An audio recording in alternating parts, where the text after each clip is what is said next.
Welcome to the first episode of Fun with Guns. This one will be on Smith and Wesson Hand Ejectors.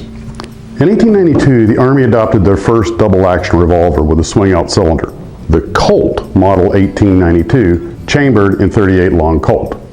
Following suit in 1896, Smith and Wesson introduced their equivalent version, the .32 Hand Ejector, first model, also called the Model 1 and the Model 1896, a 6-shot revolver with a rounded grip and a swing-out cylinder.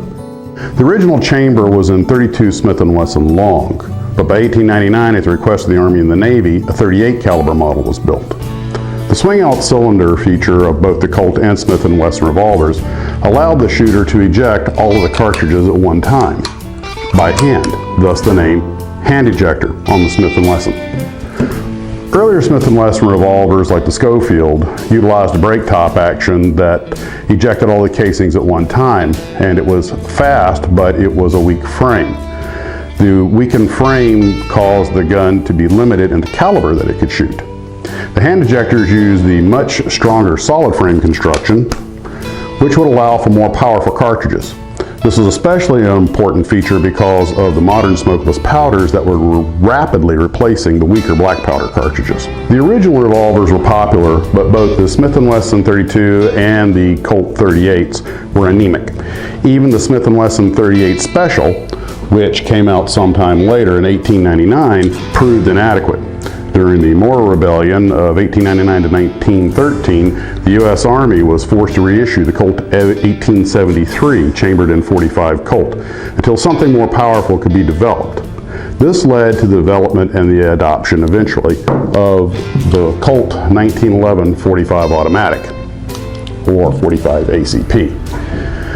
The existing stocks of Colt and Smith & Wesson .38s remained in military service, but were relegated to supporting roles. The .38 long Colt and the .38 Smith & Wesson and the .38 Smith & Wesson Special would continue as popular police firearms for many years, though.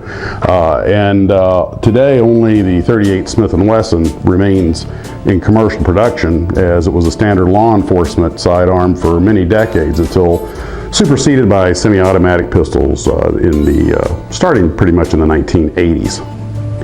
In 1908, Smith & Wesson, responding to the need of the military and law enforcement and sportsmen, came up with a more powerful handgun. This gun premiered for the first time in the large-frame double-action .44 Special, or New Century. With very rare exceptions, they were all chambered for .44 Special or .455 Webley cartridges. Hailed by some gun enthusiasts as the finest revolver ever made, at least until that time, and known as the triple lock for its 3 locking points on the cylinder, the gun is considered a masterpiece of design, but was also very expensive to produce. Less than 16,000 were made, and today they often sell for in excess of $2,000. By this time, Smith & Wesson offered 3 basic revolver frame sizes, which would later evolve into the J frame, their smallest, the K frame, their mid-sized, and the N frame, which was their largest. The current mid-sized L frame and the massive X frame revolvers are creations with no equivalent in the past. By simply offering different calibers, grip shapes, finishes, sights, and barrel lengths on these basic frames, Smith & Wesson was able to market a wide variety of revolvers with an excellent economy of scale and production. J and K frames and their predecessors have often been offered in various calibers such as .22, .32, .38, and eventually even .357 chamberings, while the larger N frame guns were offered in an array of .44 and .45 caliber versions. As World War I loomed, the British and Canadian militaries had a desperate need for pistols. So Smith & Wesson was contracted to chamber a modified version of the New Century in .455 Webley, a British service caliber. After the first 5,000 revolvers were delivered, the British requested modifications to make it more suited for military use. The most notable changes were the removal of the ejector shroud, which was seen as a collection point for mud, and the elimination of the 3rd lock, which was not necessary. The new version was well received and 70,000 were delivered. When America entered the war in 1917, the Army contracted for a version that could use the same .45 ACP round as the 1911 government model. This would become known as the model of 1917. A similar revolver was built by Colt and was also adopted as the Colt Model 1917, causing some confusion. Using the flush-rimmed ammunition designed for a magazine-fed semi-automatic pistol meant the rounds could not be ejected from a revolver. So the rounds were fitted into half-moon metal clips, each holding 3 rounds. The clips could be quickly inserted into a 1917 and ejected all at once. This was an early form of speed loader, but it proved unpopular due to the flimsy nature of the clips themselves, which were prone to bend and making their reuse problematic.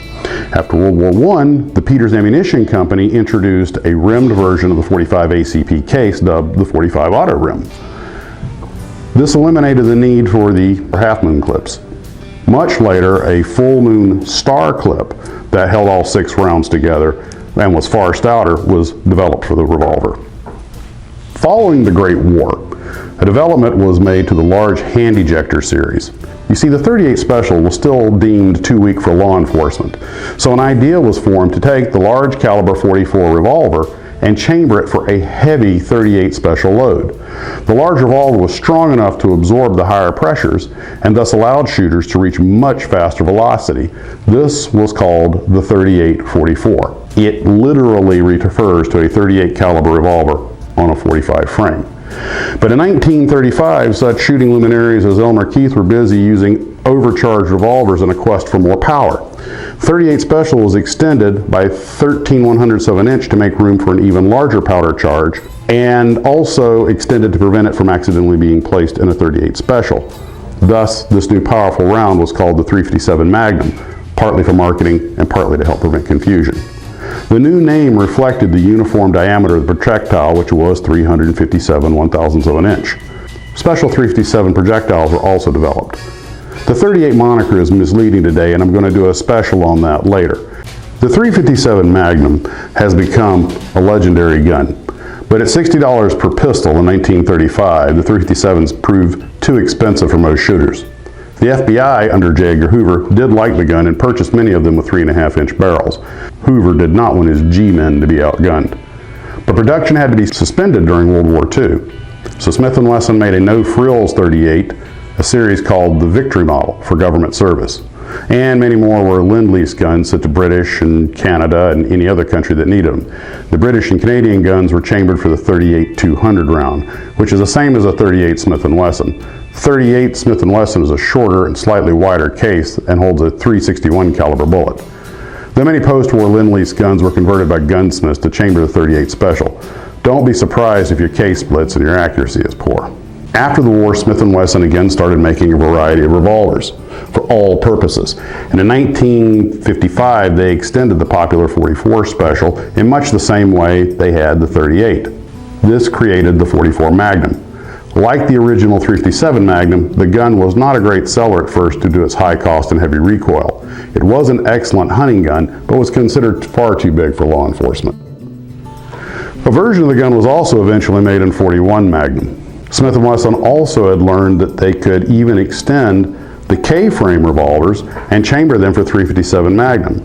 This led to a popular series of K-frame .357 Magnum revolvers called the Model 19. The Model 19 allowed police to carry a .357 Magnum load in a lighter, easier to carry firearm. Also, such loads as .38 plus P could be used in a .357 Magnum. It was learned over time that excessive use of .357 Magnum ammunition in these K-frame models could lead to some damage to the gun. As a result, Smith & Wesson invented the L-frame, heavier than the K-frame but smaller than the N-frame. This has become an extremely popular design. By the late 1950s, Smith & Wesson had settled on calling the guns by a model number.